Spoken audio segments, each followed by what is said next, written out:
Hi, good evening, everyone. Good evening, good evening, good evening. Welcome to my channel, your channel, or channel, Women Healing Together. This is a channel where we deal with all things women. And as you know, if you are a WHT family member, short for Women Healing Together, you know that we have Talk Truth, which is our talk show here on the Women Healing Together channel, and we are here the first and third Wednesday of each month, 8 p.m. Eastern time. So I know like we have a lot of viewers from Jamaica, so it's now 7 something your time. We have a little mix up with the time, right? Because I'm now 1 hour ahead, but just reminding you that it's 8 p.m. Eastern time. I'm so happy to have you. Welcome again. For those of you who are joining us for the first time, welcome. You are a part of an awesome community of women, of men, just persons who want to ensure, who want to see women heal, and we want to see women live their best lives. So please, if you are so inclined, and if you are also interested in seeing growth in yourself and in other women, just flourishing and becoming what God has created us to be, please do not hesitate. Listen to the instructions now. Listen. Please do not hesitate to click the subscribe button. All right. And when you click the subscribe button, you're also going to click the notification bell, the all notification bell, so that whenever we have content here on Women Healing Together, whether it's Talk Truth or Talk Show or it's other content, you will be the first to be notified. All right. So subscribe and click the notification bell. The next thing that I'm going to be asking you to do is to share. One of the greatest things you can do to help someone is to share the knowledge that you have, or the knowledge that you have access to, so that others can be better. All right, so we are going to start the ball rolling. For those of you who are coming for the very first time, I am Popsan Francis, and you are live Talk Truth, courtesy of, brought to you by Women Healing Together and the LAX Society. Now, Talk Truth is your safe space and your safe place where we together tackle the issue of childhood sexual abuse and help women who are on the road of healing. Let me just pause right here to apologize. I know that the poster went out and persons were saying, "Oh, Popsan, I'm really looking forward to today's session. We're really looking forward to episode 11," only to realize, well, the apology is our guest is unavoidably absent. She had an emergency at work, and due to the very high security facility that she works in, she was not able to leave. She sends her love. She really, really apologized. We also apologize. But guess what? We have things to talk about. We have things to talk about because we are going to talk the truth, because the truth will set us free. And the topic, do not put the topic on as yet, Mr. Bio Studio Engineer. Janiel says, "Welcome to our newcomers. Happy to have you. We are so happy to have you." So I'm sipping my twist tube, right? My twist tube, and I'm going to be telling you about some of the awesome additions that I've made to my diet and all of that. Stick around for that video. Let me just sip some of my twist tube here. Antioxidant. Ah, lovely, refreshing, and healthy. The topic that I'm going to be talking about tonight is something that has been on my heart for a while. And I hesitated in talking about it. I wasn't ready. I was going to record a video, not do a live, but record a video and upload the video. And it was no surprise to me when my lovely guest messaged me to say, "Popsan, I'm so sorry. I know we had an arrangement from last year and all of that." I do understand life happens, right? And before, I felt the prodding of the Holy Spirit saying to me, "Hey, she won't be able to make it, so have something ready and invite her at this time." But I thought, that's just my mind talking to me. Well, it has come to fruition. Okay, so we're going to be talking about is it a sensitive topic? Don't put it, do not put it yet, but I'll tell you where to put it, right? Because I want to really tease our ladies and men tonight. Okay, so we're going to be talking about a topic that's sensitive, but a lot of persons don't recognize how detrimental it can be, and I am passionate about it. I am very passionate about it. I want to share it because I have lived it, we have lived it, we know the effects of it. Children are suffering from it, adults are suffering from it. But I want to present it tonight, and I want us to have a discussion tonight in the context of what this issue, how this issue can result in childhood sexual abuse. Because so many times as parents, as adults, when we hear that a child has been the victim of sexual trauma, we tend to just look at the perpetrator. And of course, the perpetrator must be held responsible for his or her action in inflicting such, I think, the most inhumane crime that this world can have us experience. But so many times we don't look at what has gone before and how parents, teachers, adults in that child's life would have set the stage for that abuse to take place, right? Would have set the stage, and we're going to be looking at that tonight. All right, so feel free to put up the topic now for tonight. Bio. The topic is, are you an abuser and you don't even know it? And this is a hard conversation, but it's a necessary conversation. And it is specifically geared to parents. Parents or an adult who does not have a biological child, but you are caring for children, or children are under your influence or in your sphere of influence. You may be a teacher as well. As long as you have any interaction with children, I want us to ponder this question this evening. Are you an abuser and you don't know it? And how is it that you can be an abuser and actually set things in motion for your child to become susceptible and to become victimized by perpetrators of sexual abuse and other forms of abuse? So many times, parents believe and adults believe that once I give you food, once I give you clothing, and once I give you shelter, you should be okay. Because we learned in school that there are three basic needs: food, clothing, and shelter. So many persons believe that that is sufficient. But today we are saying it is not sufficient, and we want to take a deeper look at ourselves. Before we go any further, I think now is the time for you to call a parent. Now is the time for you to call an adult who somehow interacts with children. You know, Janiel is saying intriguing questions. Is this even possible? Is it possible that you, as a parent, you as an adult, you are an abuser and you don't even know it? Let's talk the truth tonight. All right. So we are looking at a topic, right? And so many times when we think about abuse, we say, oh, as long as there are not sticks and stones will break my bones, then children should be okay. As long as I'm not giving them a murderation, as you would say in Jamaica, as long as I'm not physically abusing them, sexually abusing them, then they should be fine. But what other way are we abusing our children, abusing persons who are in our sphere of influence, and we don't know? It is the form of abuse that is called emotional or psychological abuse.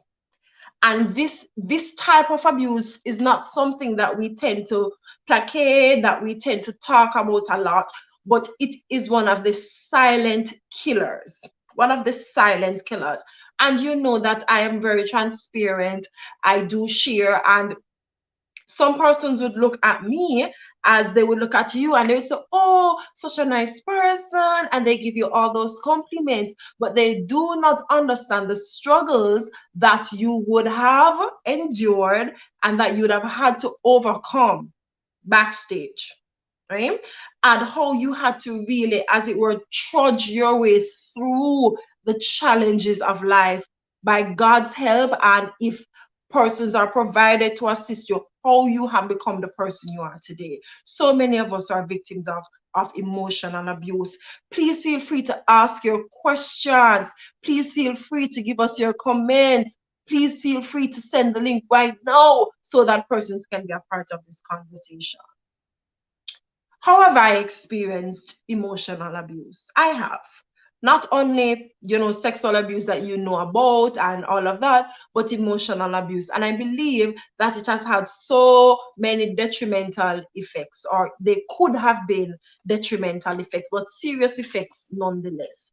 You name it, I have been called it. Yes, you name it, I have been called it. Uh, Persons would say vulture. That sounds nice. That sounds really nice. In Jamaica, we don't say vulture, right? Or drunker. And that is one of the worst things you can call persons, because we know that junkos, vultures, are scavengers that feed on carcasses, right? I have been called dead dog. I have been told that I would get pregnant early. I'm good for nothing. You think it? I have been called it, right? And my thing is, as I've gotten older and as a teacher in that sphere as well, I've seen so many children who suffer from emotional abuse.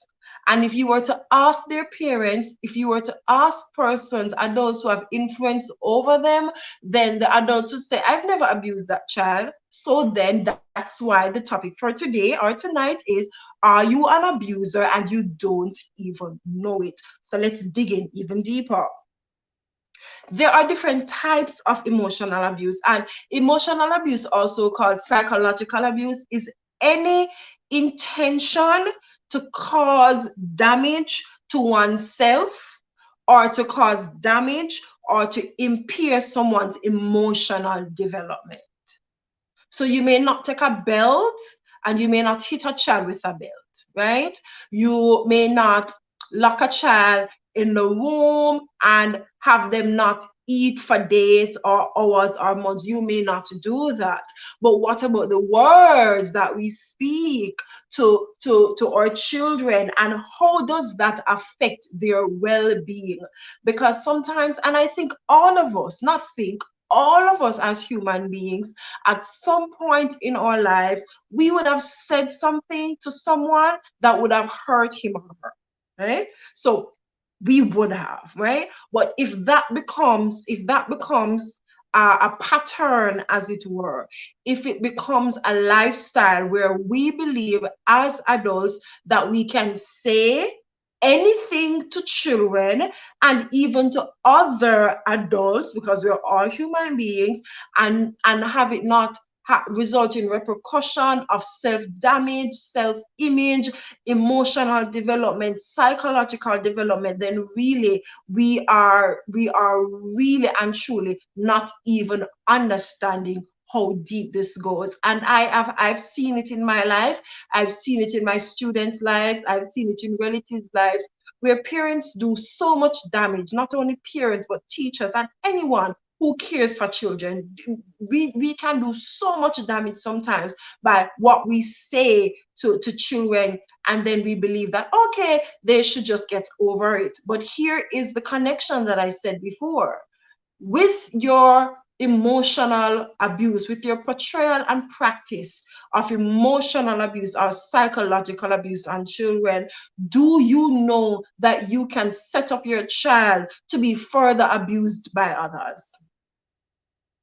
Do you know that you could be setting up your child to suffer from childhood sexual abuse? Because by the words we say, we erode every sense of self that that child child has. We erode their dignity. We erode their confidence, their love of self. So when the abuser comes, for want of a better term, he or she has the most conducive environment to just roll in or pull in that child to create further harm. And I'm passionate about it because I do not believe that parents really understand, adults in general, understand what damage they are doing to children.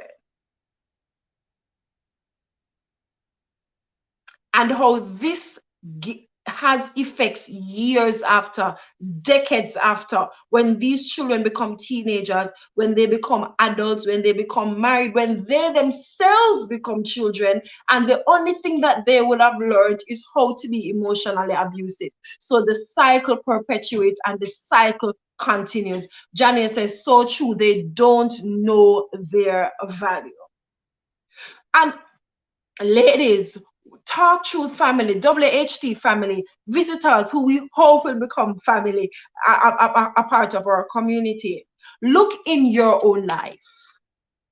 Look in your own life. Look at the struggles that you have endured. Look at the struggles that you have encountered.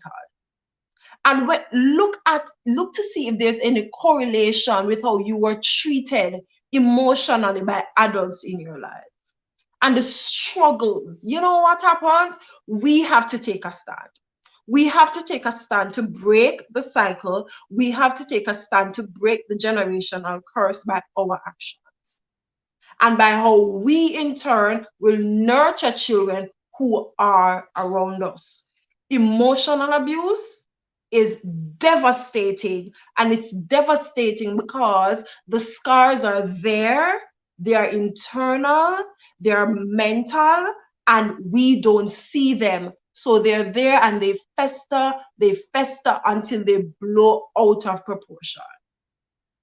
And we see the effects of them. We see Rochelle says that's so true. Hi, Rochelle. We see the effects of them and we blame everything that could have caused the effects, right? Are we going to be looking at some of the effects that will happen, right, when children have suffered emotional abuse? You may not have hit a child one day in his or her life, but your mouth and the words that you say can cause that child to be, as it were, a zombie walking around and just becoming susceptible to anybody and anything. All right, so we see some of the effects. What are some of the things that children encounter? How do children escape? And I'm going to be giving you a little science here as well, that the fact that our frontal lobes are not fully developed until about mid-20s. All right, until about our mid-20s, that is when our frontal lobes are really fully developed, or even yet to get that level of maturity. And if you remember when Sanya Duki came and she spoke about trauma affecting the brain, she spoke to us about the importance of the frontal lobe. That is where we have our greatest cognition, our reasoning abilities. All right, our logics, our communication with God happens right within our frontal lobe. If that is not fully developed, right, and children are hurtful words are being hurled at children, they are being pierced and being stabbed emotionally every day, they are not able to cope. They are not able to process fully what is happening. So how do they cope? How did you cope? That's a question. If you suffered any type of emotional trauma or abuse from adults around you, please feel free to share right now in the comment section. Even if you never experienced emotional abuse, but you have seen it in the lives of your friends growing up in primary school, elementary school, the K to 12 sphere, you have seen it when they're at university, high school, share with us. what were some of the effects, right? How did your friend cope? How did you cope with emotional abuse? And I would love to hear that from you, whether you're on the live right now or whether you will be watching the recording later. Please feel free to comment that in the comment section. How do children cope? Children cope by running away or having the desire to run away, right? Children cope with emotional and psychological abuse by having suicidal ideations or even committing suicide.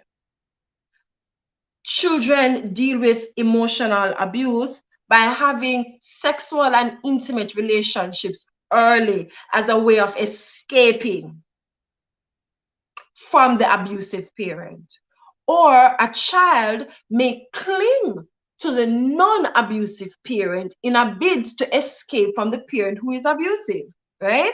And that can be a whole different kettle of fish, as we would say, a whole different story, because so many times the parent who is the main breadwinner, because of the many pressures, financial pressures, emotional pressure in that parent's life, that parent may become abusive, and then the child now clings to the parent who is not providing for him or her emotionally, not emotionally, but physically, not providing for him or her financially, but yet that child feels safer with the parent who is not providing. Does that make sense? I think I may have rambled a little. So let me just repeat that. You have a parent who is the main breadwinner who has sacrificed so much for that child, right? But because of the pressures of life, that parent may be emotionally abusive. Then you have the next parent who may live outside the family circle. That parent, let's call that parent B, doesn't send the child to school. Parent B doesn't know how the child eats, how the child wears clothes, but you find the child gravitating towards parent B. And then parent A says, how is it that you could be so ungrateful because I'm the one sacrificing for you, yet you love parent B more? Not realizing that though parent B is not providing material resources, parent B may be more trustworthy. Parent B may be a more of an emotional scaffold or support for the child feels comfortable, and the child gravitates towards parent B. So I think so many times when we see effects, our children having, we see the effects of emotional abuse, we tend to want to chastise the child.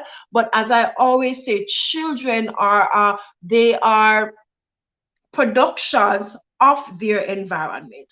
And I'm just going to ask you, Bayo, to thank you so much. So Jania says, I adopted a don't care attitude as a coping mechanism. Not sure if that was good or bad to this day. I guess it has its pros and cons. So here, Janiel is sharing with us that how did she cope with emotional abuse? Don't care attitude, as you would say. Nonchalant, apathetic, put on my metal coat, whatever you say rolls off my back like just as a water rolls off a duck's back, right? Okay, so here some, and thank you so much for sharing that.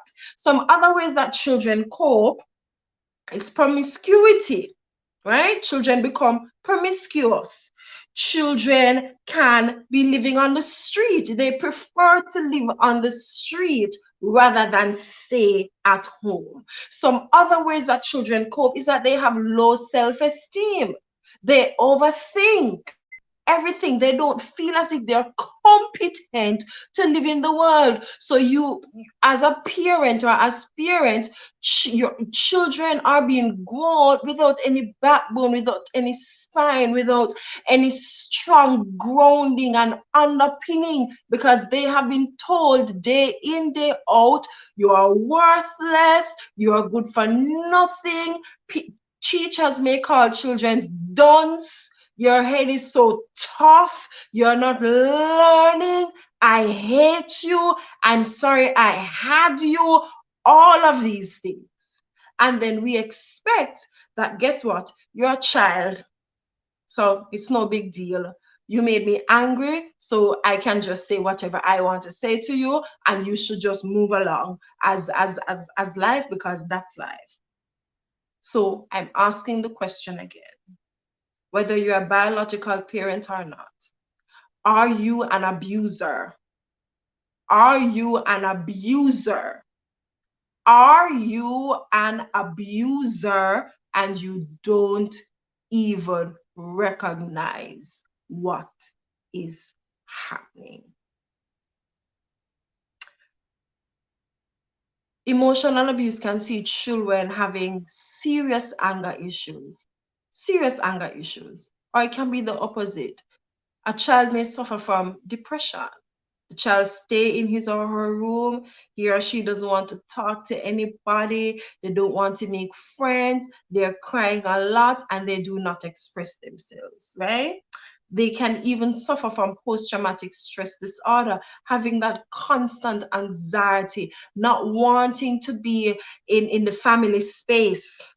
And I remember when I was growing, at a particular time when I know that, okay, this parent is going to come home, my heart started pounding, like literally the palpitations were just so rapid. I was so anxious because you just don't know. It's like you're walking on eggshells.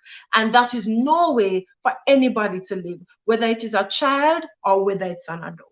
Again, Talk Truth is about making the connection and helping women to heal from childhood sexual trauma.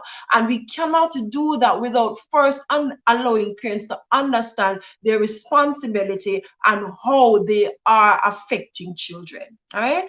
Janiel says also some children develop a need for, and she put that in all quotes, all caps, sorry, develop a need for external approval, which is super dangerous. You have hit the nail on the head.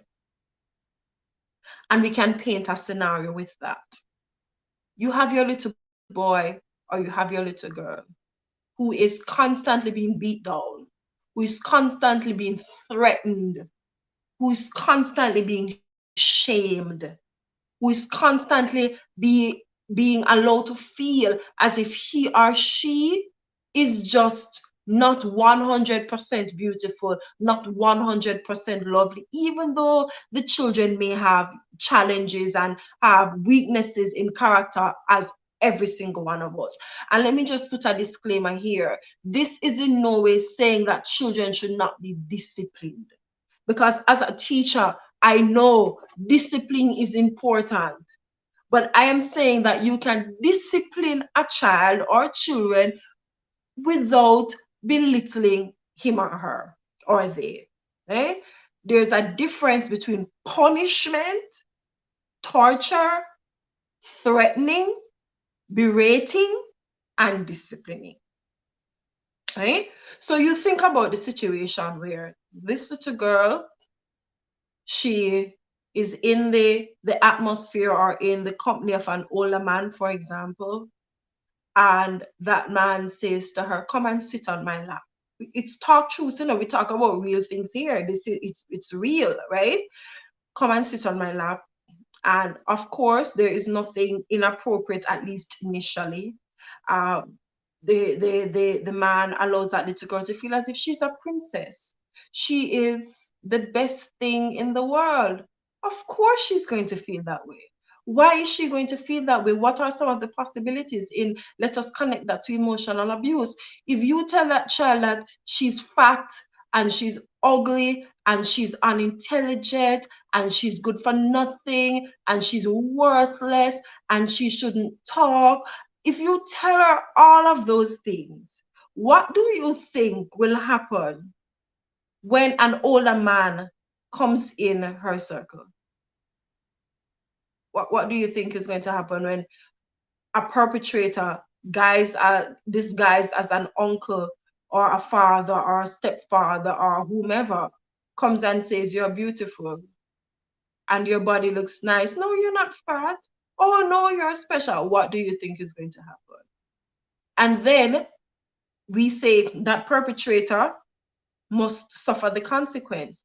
But how did you, as a parent, how did you, as an adult, How did we, as adults, as it were, primed and prepared that little girl for further abuse? How? Laurel says, question, are you saying that all children that lock away themselves are facing some kind of abuse? I would never say that at all. Never say that at all. Very good question, though. Very good question.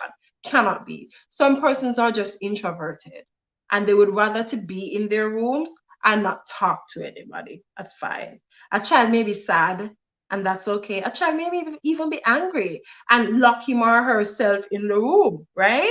But that is why we're saying anything, and that is why we talk about abuse, and that's a good question, because whether it be sexual abuse, verbal abuse, emotional abuse, aka psychological abuse, any type of abuse, at the very core, there are common elements. Elements such as shame, control, manipulation, the intention to hurt. The intention to hurt someone. So if as adults we are using shame, and Vanessa, a guest on Talk Truth, she came and she spoke about the difference between shame and the difference between guilt. But I believe, Laurel, very good question, and I hope I'm pronouncing your name correctly. If not, hush. Sorry, right? Right? I believe that as adults, the onus is on us to ensure that our children are protected from us. And from other persons who will cause any type of conflict on. And it's big, it's like putting on your big girl underwear now, right? That's what we're doing here, because so many times we look at what other persons have done to our children, how other persons have caused them to be hurt and living in trauma, but how have we contributed to that? All right. And most times, let me not say most, I'll say many times. That's a good way of saying it. Many times, or a lot of times, we see the pressure of single parent family resulting in great levels of emotional abuse, right? And again, I am not saying that all single parents are abusers. There's no way I could say that, because that would be actually, it would be a fallacy, right? It would be a fallacy. But so many times when parents have the pressure of providing for the child financially by themselves, trying to keep the child safe in terms of security, especially when there are more than one children, sometimes it gets overwhelming. And right now, I want to pause to give a real big up to all the single parents out there who, amidst the pressure, amidst doing it alone, having 1 or 3 or 5 or 10 children, you're really making it work and you're trying your best. I know that you are trying your best, right? And this is no way being condescending. It's about knowledge. It's about us improving ourselves. And sometimes improvement comes by just learning the hard truth that we can do better and that we should do better, right? Johnny says, you just spoke about intentions. Is it possible for parents to be unintentionally abusing their children emotionally? I honestly believe that is true. And that's a great question. We talk about the struggles of life and we're just doing the best you're just doing the best you can. As adults, we also have our struggles. We also have our baggage, and we are doing the best we can sometimes, right? And in doing the best you can, you may believe it is the best. And if we believe it is the best, sometimes we may not recognize that we are harming our children. That is why this episode is crucial for us as adults, where we put ourselves aside, we put our pride aside, we put our ego aside, and we turn the searchlight in ourselves, and we really introspect and retrospect and see, are we? It may not have been intentional, which is right, but can we now turn the light on ourselves and really see if we have been? And if we have been, what can we do? And the first step is you watching Talk Truth. That's the first step. you may be taking, and recognizing that it's possible that you have been doing unintentionally, and now making a concerted effort and a decision to move forward. That's a talk to treasure, right? And remember, I started out by saying we all have said things to other people who have hurt them. As a teacher, I have said things to students that have hurt them, right?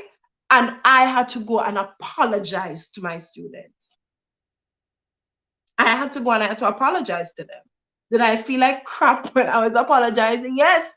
Because who likes to say he or she is wrong? Who likes it? If you like to say you are wrong, let me know. Please comment and say, yes, I like to be wrong and I like to. We don't. We like to be right. And my husband always says that to me. I remember even as a wife, young wife, I would not say I am sorry. I would not say it because I was not grown in an atmosphere where you apologize. So when you do something wrong, you just move right along as if it never happened. Move right along, and the person should just forget it and fall in line. But I had to learn, and I'm still learning to say, I am wrong. I am sorry. The other day, my sister and I were having a conversation, and I asked her something, right? And she responded, I saw it the next morning. And I took it with a victim mindset. I didn't say it, but she knew me so well, and she knew my dirty habits, right? As I would say. And she messaged me and she said, Did you take that? Did you take that pessimistically? Did you take that negatively? And I had to admit, I said, yes, I did. You know my faults. I'm sorry. You know my dirty ways. Yeah, because we just have to admit that we're not perfect and we're going to make mistakes. But after you make the mistake, what do you do about it? Do you continue the cycle? If I have a class of 40 students and I emotionally damaged a student or my student, right? And I come to that realization where that student is going to say to me, Miss, what you are doing, what you said was wrong. I don't appreciate it. Or whether a colleague is going to say to me, Mrs. Francis, I heard you next door talking to your student and it didn't sound right. Okay, fine. I may feel shame. I may feel guilt. I may feel embarrassment, even frustration, even anger. Because in my head, hey, I'm justified because they were getting on my last nerves, right? And I just had to put them in their place. Yeah. But when you come to that realization that you have done something wrong and you have hurt somebody else, what do you do? What do you do? Do you continue? Do I continue? Do I go to the next class and do that to 40 more students? And then I go to another class and I do it to 40 more students? And I go to another class and I do it to 40 more students? I'm not good at math. But for that day, I would have injured 160 students. I would have shown and sent a message to 160 students that it doesn't matter what you say. I'm the adult, I'm in charge, and I say what I want to say when I want to say it, and you caused me to say it. And then those 160 students go home in their different communities, and the cycle continues. And then we have a generation of people who are now adults who are emotionally abusive, some may become physically abusive. And then we say, Lord, what an awful generation. These millennials and these Gen Zs, they are just disgusting. There's nothing good about them, but it started from your home. It started from your classroom. It started with your niece or your nephew, just one. And then you teach children how to interact with others, and it multiplies. Laura said, I think parents can unintentionally. Okay, so great. I love this. She's responding to Jania's comment. She says, Laura says, I think parents can unintentionally abuse their children.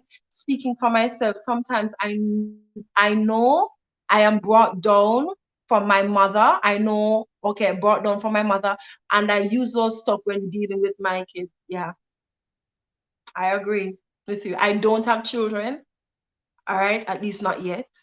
But I've mothered many children.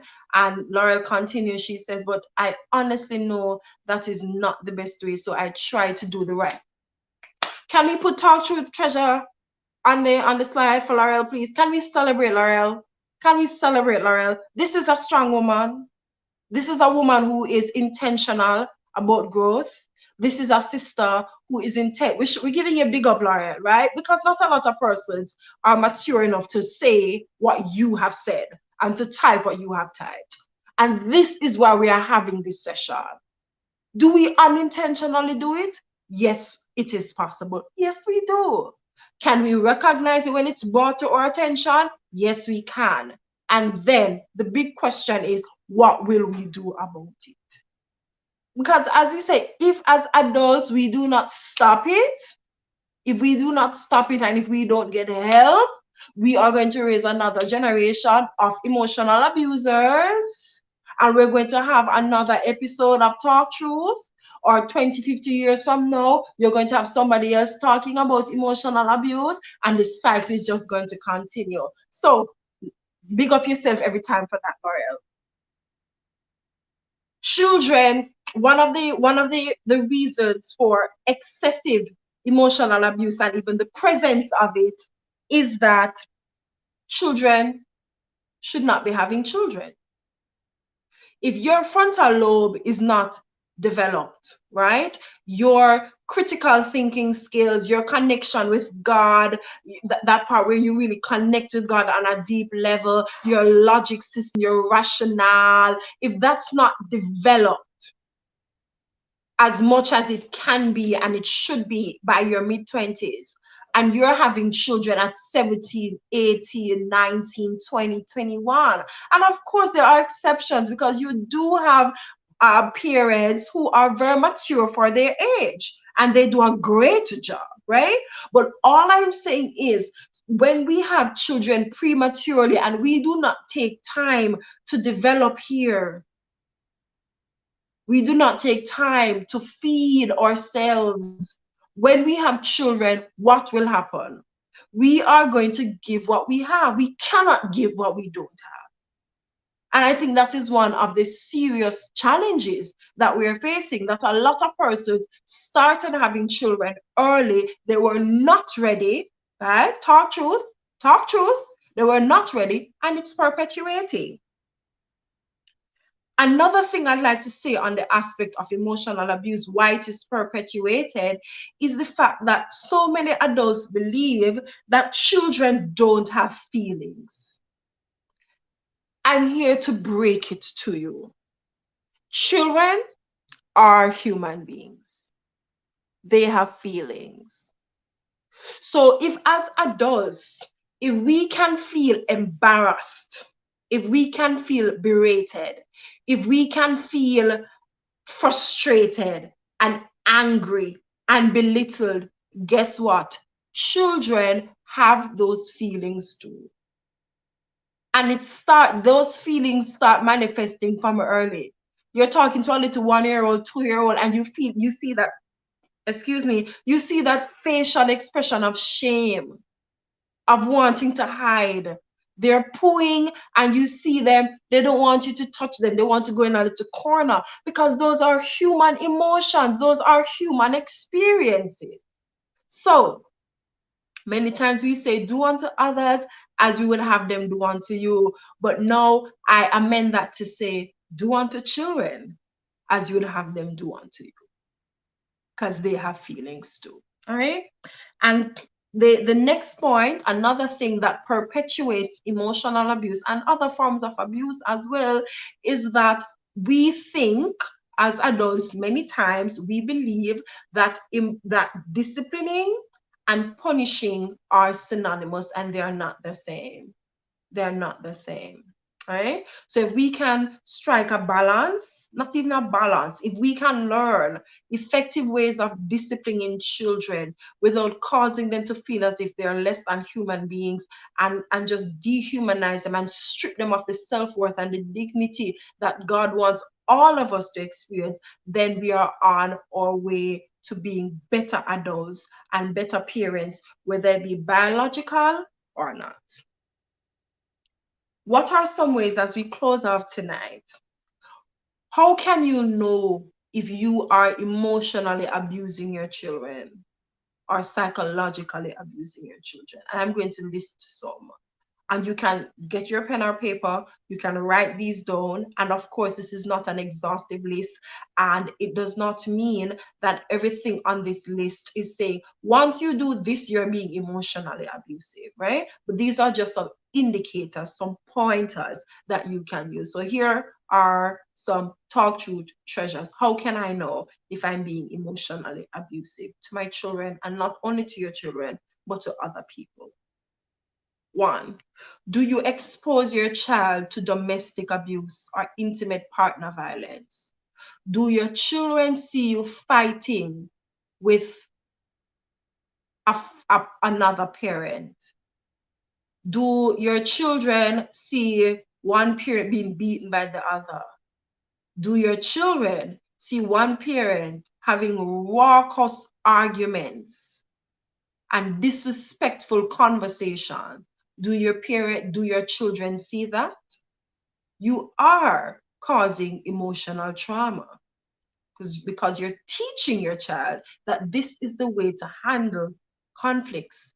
This is the way to handle disagreement. Curse, berate, shame, diminish, dehumanize, and then that's how you solve it. That's what we are saying to our children. And next, do you name call? Do you use name calling? Name calling. So when you're angry with your child, it's no longer Popsan, but it's drunko or dog or worthless, or in Jamaica we say worthless. So all of a sudden the name on the child's birth certificate changes. Fat, disgusting, all right? Name calling. Do you keep malice with your children? Do you malice your children when there's a disagreement? Because sometimes, as adults, children can really do and say some hurtful things because some of them would out of all of our real. Yeah? Okay? And as adults, we have emotions too. But do you malice them? Do you literally avoid? Like, don't talk to me, don't talk to me. Like two adults having a conflict and you walk on one side of the road and the other adults walk on the other side. Do you malice your children? Next, do you limit their freedom of expression? They cannot speak, they cannot express themselves. And of course, the freedom of speech must, and you should insist, and we should insist as adults, that this expression is respectful. All right, disrespect will not be tolerated. A lady one time, she was in devotion and she said this will not be tolerated. Yeah, of course, respect is due every single time and it should be addressed, right? But do we limit or decline them the opportunity to say how they feel? All right, so think about that. Are we as adults taking away our children's voices? Next, do you publicly embarrass your child? Do you drag them through the center of the square? Do you curse them while they're on the road and everyone is seeing and laughing? Do you reprimand your child in front of your friends? And again, the golden rule, and I've amended it: do unto children as you'd like them to do unto you. Do unto others as you'd like them to do unto you. If you did something wrong, would you like someone to take you away privately and to talk to you about what you have done? Or would you prefer for them to come to your workplace and to embarrass you because you did something wrong? You did something wrong, yes, that is not being excused at all. It's not being excused. Would you like someone to go to church and in the middle of the congregation reprimand you for something that you did wrong? Or you're at a function with family and someone does that? Next, do we threaten our children not to feed them, not to clothe them, not to send them to school?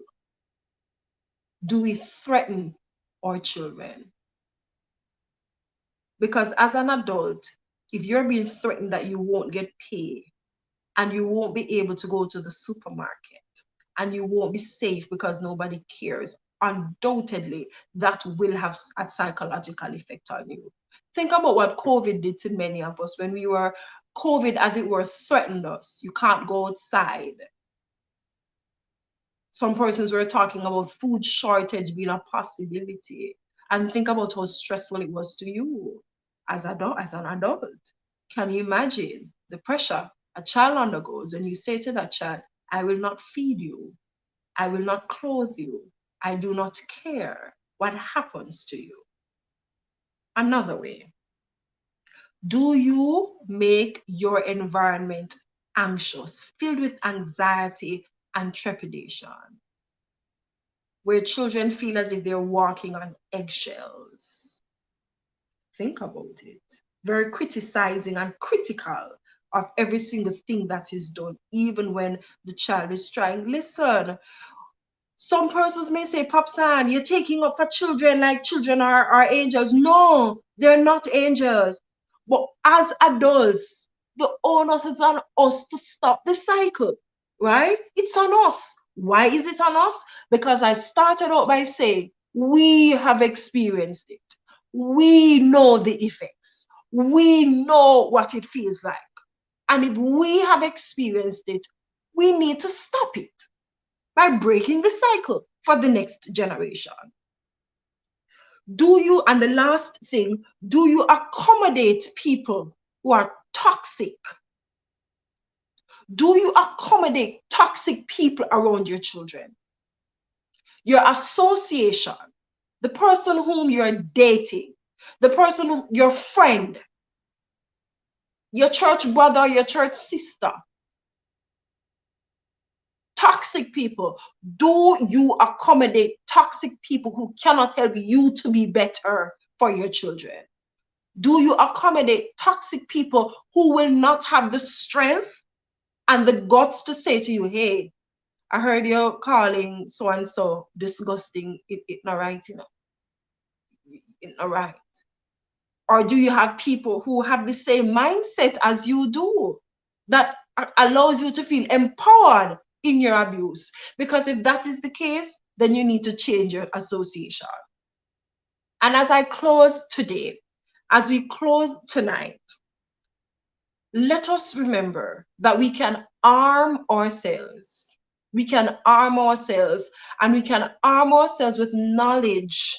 We can arm ourselves with knowledge by subscribing to Women Healing Together and learn about psychological things and processes that can help us to be better as women. We can learn about the difference between shame, and we can learn about the difference between shame and guilt, and we can learn about the brain and how we can heal the brain. And when these psychiatrists and psychologists and counselors and social workers and survivors of abuse, when they are brought on Women Healing Together, we come and we participate and we ask questions, because we heal so much better when we heal together. As women, we, contrary to what many people believe, as women, we are the ones that determine the fabric of society. Why? Because we nurture children. We literally grow the next generation. We literally determine the trajectory of the world by how we grow our children. So I want to thank you so very much for just staying with me and for really talking the truth, untold truth, answering the questions. The question, are you an abuser and you don't even know it? Please, let us do better. Let us try our very best to improve ourselves so that children, whether biological or not, can be better. All right, look out for other videos where we'll be talking more about emotional abuse. I'm going to be creating a video that talks about how you can overcome emotional abuse, right? How can you cope as a child? I'm also going to be doing a video about the types of emotional abuse. All right. So again, thank you so very much. Please remember to subscribe, hit the notification bell, and share. As I always say, we heal so much better when we heal together. Oh, one more thing. We are still in the month of March, and I am promoting the Celebrate a Woman Challenge. If you have not taken 30 to 60 seconds to create a video saying, for example, I am Popstan Francis and I am woman. I am woman because, and you identify that woman in your life who has impacted you and you say why. And remember to tag us on IG at Women Healing Together. Tag us on Facebook at Women Healing Together. You can also find me on LinkedIn. Tag me if you're going to be posting your video there at Pops and Francis. And I definitely want to do a compilation at the end of Women's Month. So please take care. God bless you. And let us do better for our children.